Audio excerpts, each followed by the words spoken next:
Namo tassa bhagavato arahato samma sambuddhassa. Namo tassa bhagavato arahato samma sambuddhassa.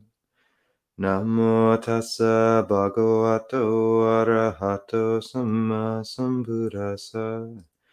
Buddhang dhammang sanghang namasami.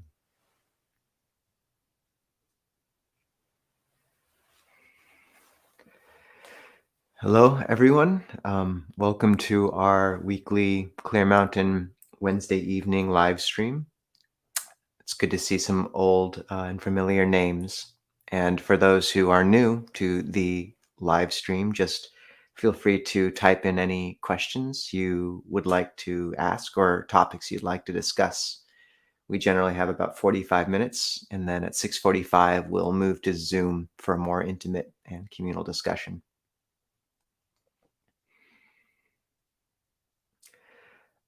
I thought we could begin just with a few minutes of meditation together, maybe just 5 or a little bit more.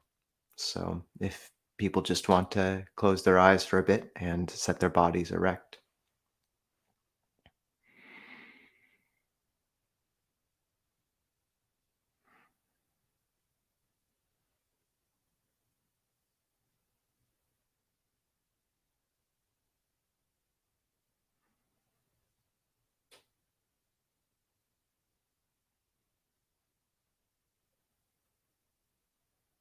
First, set your spine erect and draw in the lower back, the lumbar,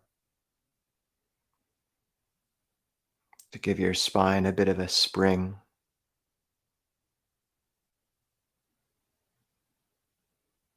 Tuck your chin slightly and breathe naturally.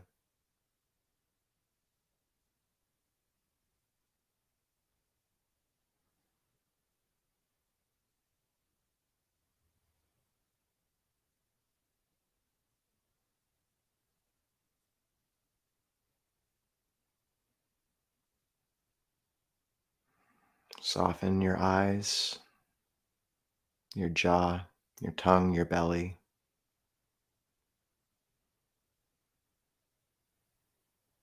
Feel if your breathing is strained and quick, if your diaphragm is tight, and just relax. Slow the breath a bit.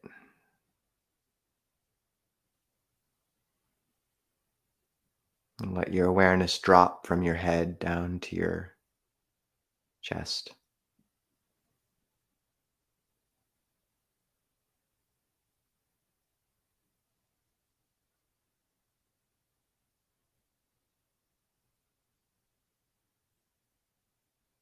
And just allow awareness to be a broad space for a while where thoughts of the day and echoes of things you'd been involved with can just play themselves out.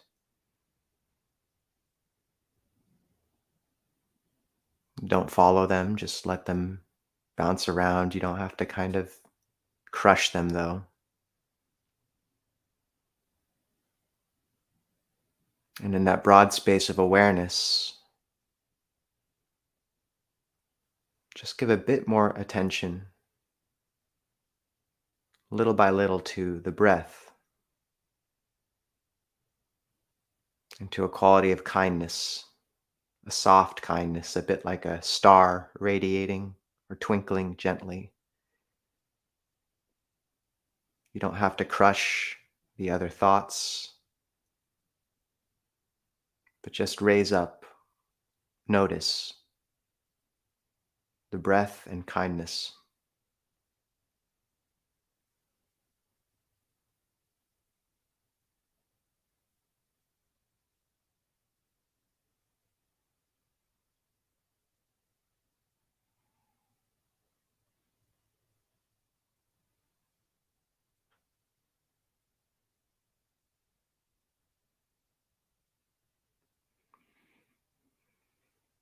If it helps, you can imagine The space of your awareness is a bright white room, and other stuff is kind of fluttering around, thoughts from the day.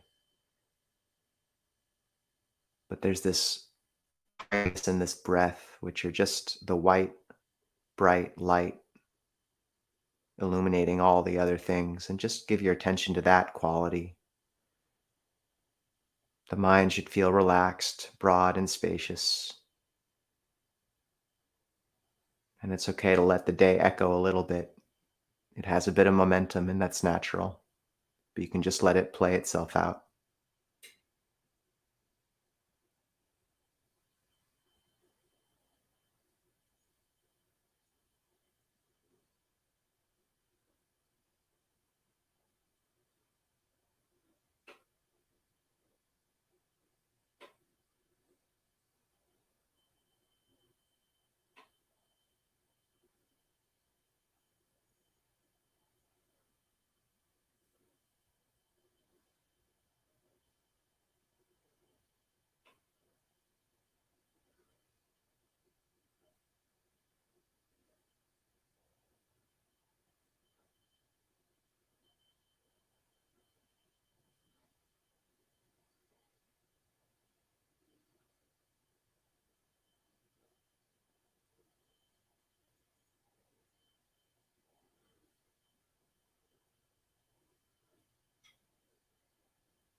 There's a Tibetan practice called Tonglen, or giving and taking. And in it, just imagine someone you care for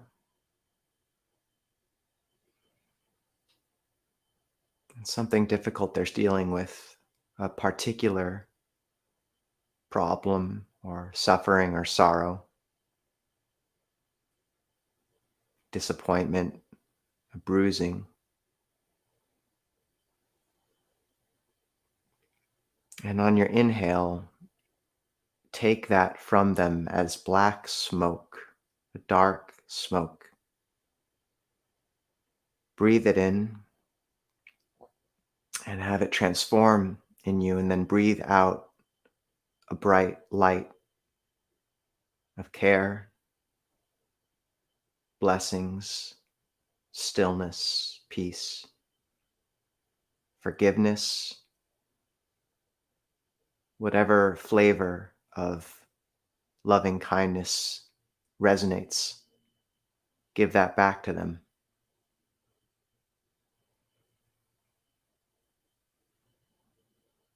And keep doing this on the inhale, breathing in that dark smoke and watching it transform in you into a bright light of care and sending it back to this person.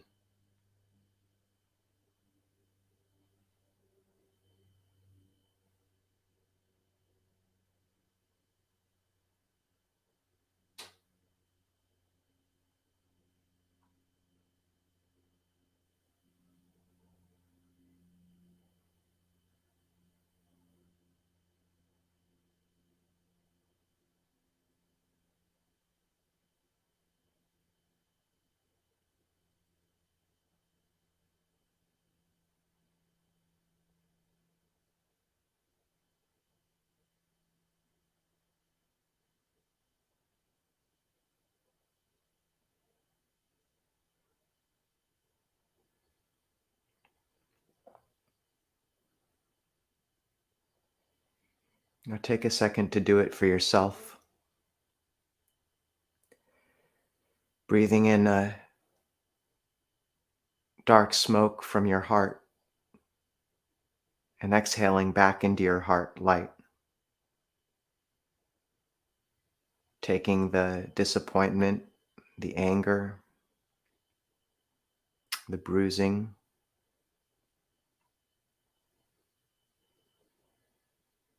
the sense of not being enough or good enough, and giving back to yourself forgiveness,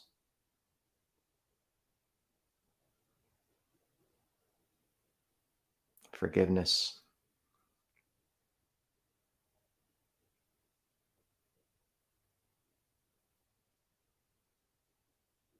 listening, and love.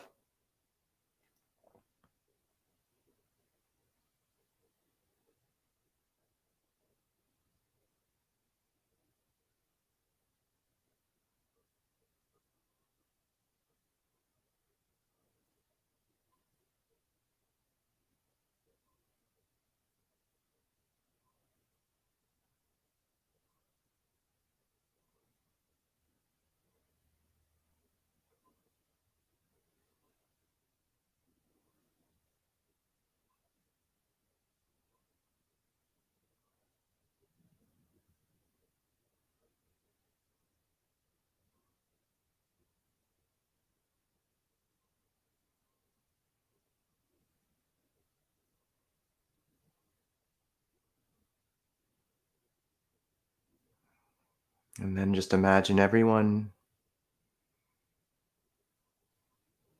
who's meditating with you right now here in a circle around you, standing in a bright light, these spiritual friends and community, and do the same for them. Breathing in the dark smoke of dukkha, whatever that is for each of them, and giving them back care as bright, soft light.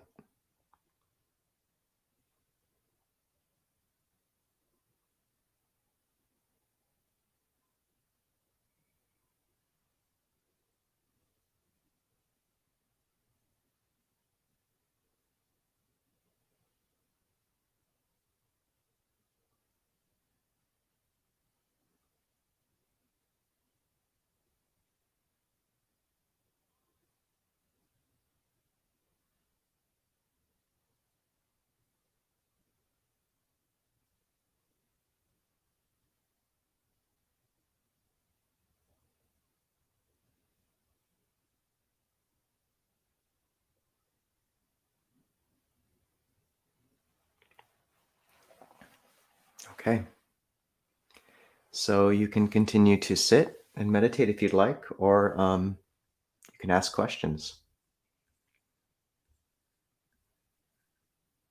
That's called Tonglen again, for those who don't know. It's a really nice practice. First question. Hello, Ajahn Nisabho. Some Thai Force teachers advise using the word Buddho on the in and out breath when meditating or in general to keep mindfulness. I wonder if it matters what the word is. I have heard others use rise and fall for the in and out breath. Interested to hear your thoughts.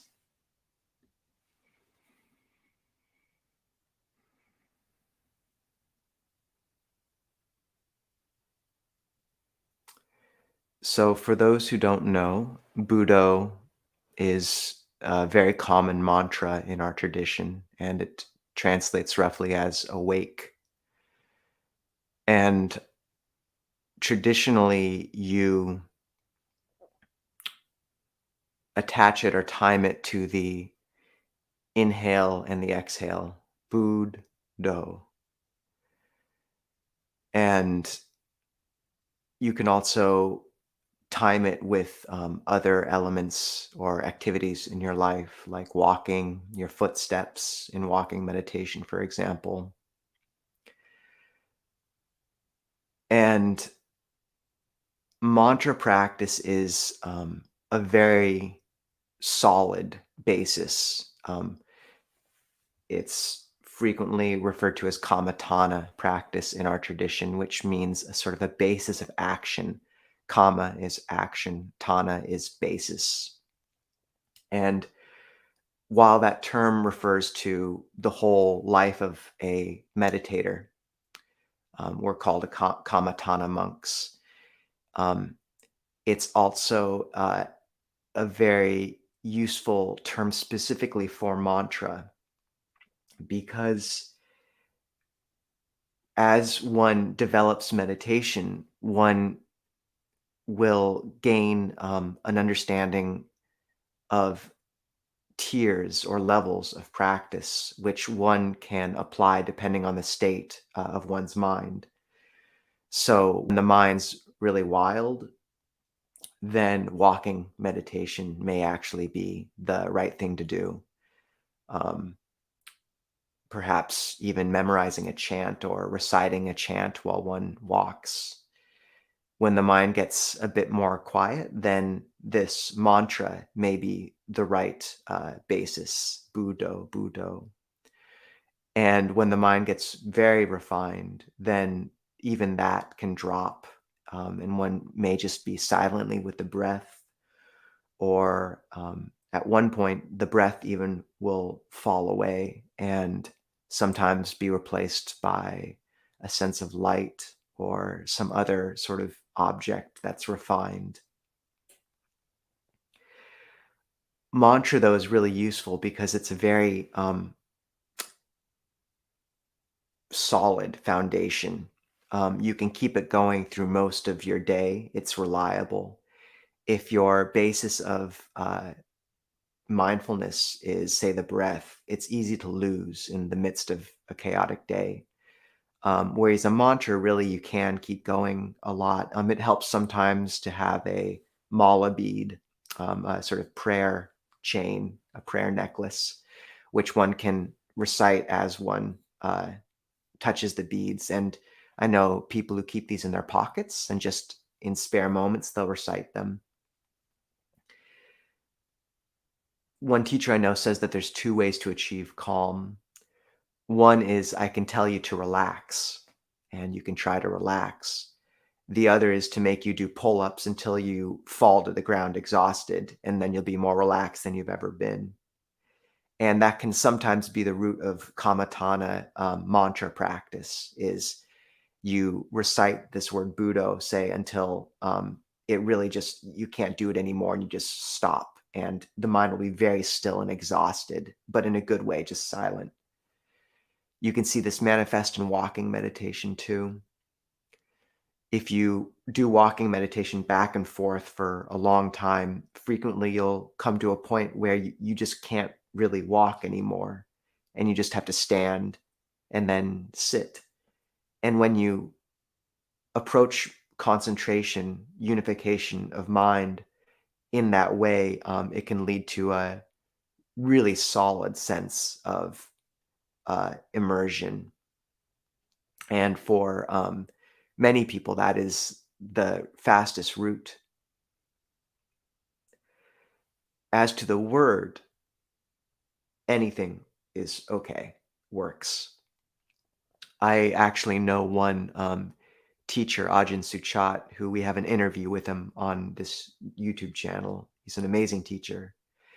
And he said that because Thais grow up with the concept of the Buddha and the word Buddho, for them, recitation of Buddho is equivalent to what a Westerner feels when they hear the word God, assuming we haven't been, traumatized by some sort of difficult upbringing with certain religions. So that's relevant. Um, some people take very naturally to Buddhist language and concepts. So if the word Buddho brings up a powerful resonance for you or feels right, it's a very solid and well attested to meditation object. Most of the great forest masters used it, and it means awake, so it's a good message. But as someone who didn't come from a Buddhist culture, you might find another word actually has a more emotional resonance. Love, divine, patience, giving, listen, um, God, even. Although, just a caveat, that word has to be held very carefully in Buddhist contexts. We don't, you know, uh, the concept of God in a Christian sense, as it's usually conceived of, is not found in the Buddhist canon. But um, at the same time, um, if there's some sort of powerful word that works for one, then it is okay to use. That being said, one of the issues with mantra is it's just perception and applied perception. And as with most metta phrases or mantra words, you'll find it just loses its power after a time, for most people.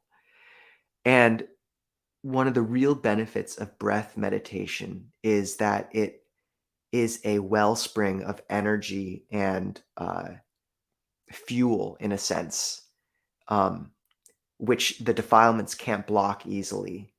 The breath meditation, when widely conceived of as looking at the way the energy moves through the body, um, working with the sort of breath in the body, keeping a wide awareness. Uh, there's many ways you can play with it, which means that when the defilements block up one route, usually you can kind of work around them, look at it different ways. And there's a real wellspring of energy in the body. I find the issue with mantra is it can be really helpful as an anchor, but it can also lose its power after a time and become stale. And I think breath meditation doesn't always have that problem. So generally, I use mantra on top of the breath. The breath is kind of the rice for me, and mantra is a bit more like some of the garnish you put on, but sometimes I use different garnishes. But some people really take to it well. The final thing to mention is that the sound of silence, the nada sound, which is a subtle ringing below the uh, auditory landscape, is a powerful replacement for mantra, or it's not quite as robust as mantra, but it requires a receptivity, which is very helpful to bring into meditation as kind of people raised in a culture focused on doing and getting somewhere. The sound of silence requires you to step back just a little bit and to listen. So it sharpens attention while still keeping a degree of receptivity. So it can be a helpful either step above mantra in terms of refinement, or, if one can keep it in mind, like Longpo Sumedho does or Ajahn Amaro, it can be your main meditation object as well, and it pairs well with the breath. There's another question which got emailed, and I might just speak to that now. It was by a woman was emailing just saying that she'd fallen out of contact with her mother long ago, or about 15 years ago, and had been raised by her father. And she just didn't have a lot of connection with her mother. Her mother recently came into some money and so is okay financially, but she's always found it's been very hard to connect with her because her mother has a bit of issues with some things, and it's not a terribly healthy or hasn't been a healthy relationship. So she's cut things off, and she was wondering what obligation she has to um, reopen that relationship, seeing as her mother is getting up there in years. That's a hard question. The Buddha was very clear that children owe an enormous debt to their parents, even if the parent treated them badly, or wasn't a good parent by conventional standards. There's, in the Buddhist conception, a sacred karmic bond that you can't really get around. And the Buddha said the sort of one way that one can repay it is by arousing faith in their parent and setting them on the path of Dhamma. He also said you could try to carry your parents on your shoulders for 100 years, but that wouldn't quite do the trick. So one's much easier than the other, I think.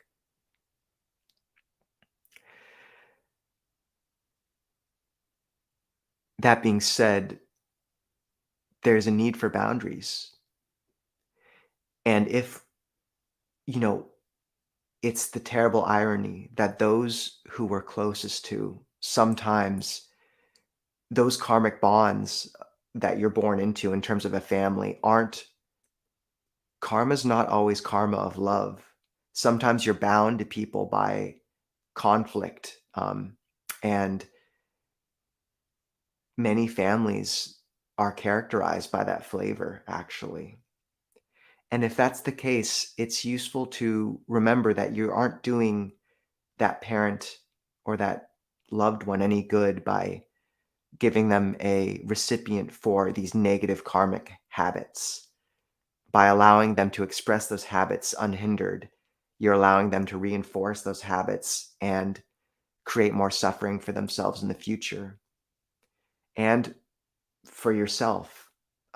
It might be a lot of suffering. So, knowing that it's okay to step back, to make boundaries, and sometimes only when you've pulled back from someone who's, say, abusive, verbally, physically, otherwise, will they, and I can't speak to physical abuse, but certainly, verbally. Anyways, the only then will they ever change.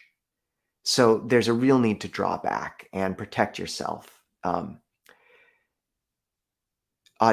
Sucitto has a saying where he says that until you can stay out, don't go in of trauma.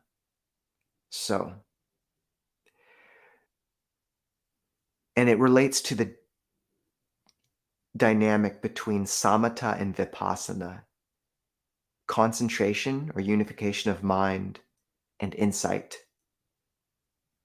samadhi and panya, or concentration and wisdom, sati and panya, mindfulness and wisdom. Ajahn Amaro compares this to sharpening a knife, in that the goal is to sharpen that knife of wisdom. And we maintain some seclusion and quiet in our life so that we have an anchor of practice. And then when we move into the world, we can maintain mindfulness such that we can interact with these people and issues and use them as lessons and gain wisdom from them, maintain mindfulness through that. And he compares it to that angle of sharpening a knife.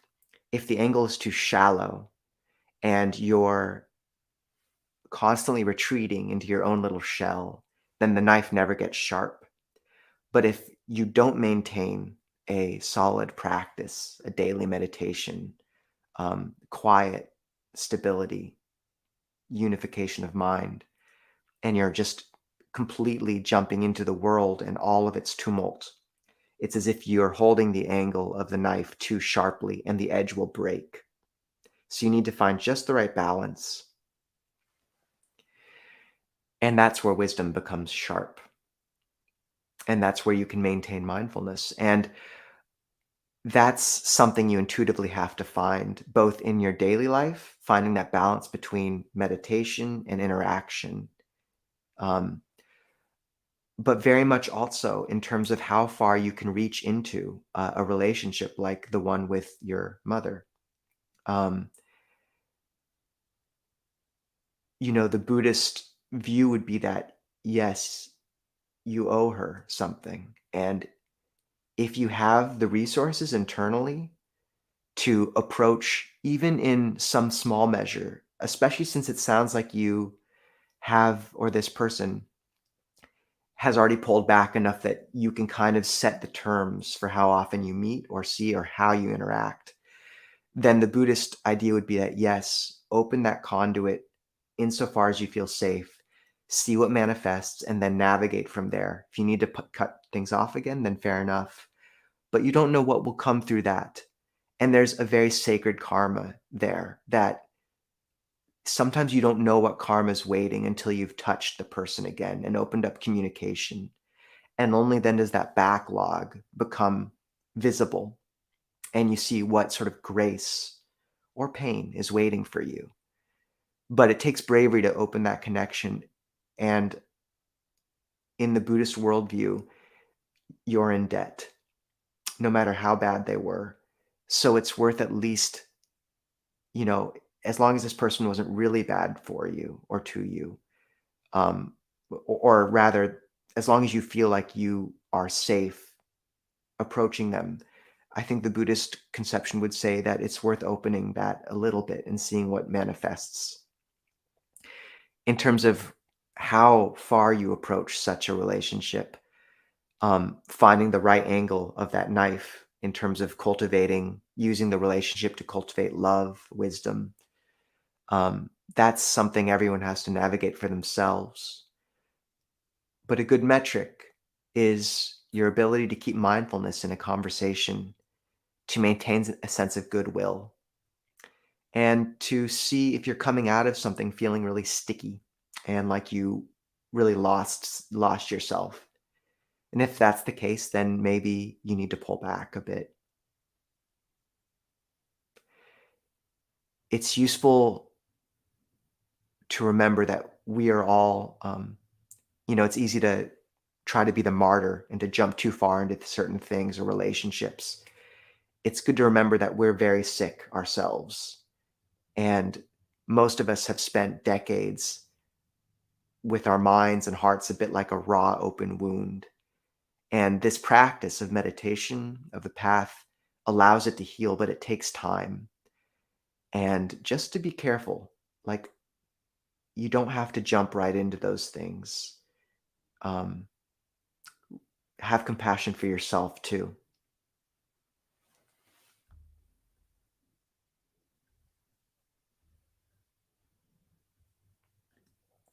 Could we hear some of your thoughts on the tackling the Vibhanga specifically and the Abhidhamma in general?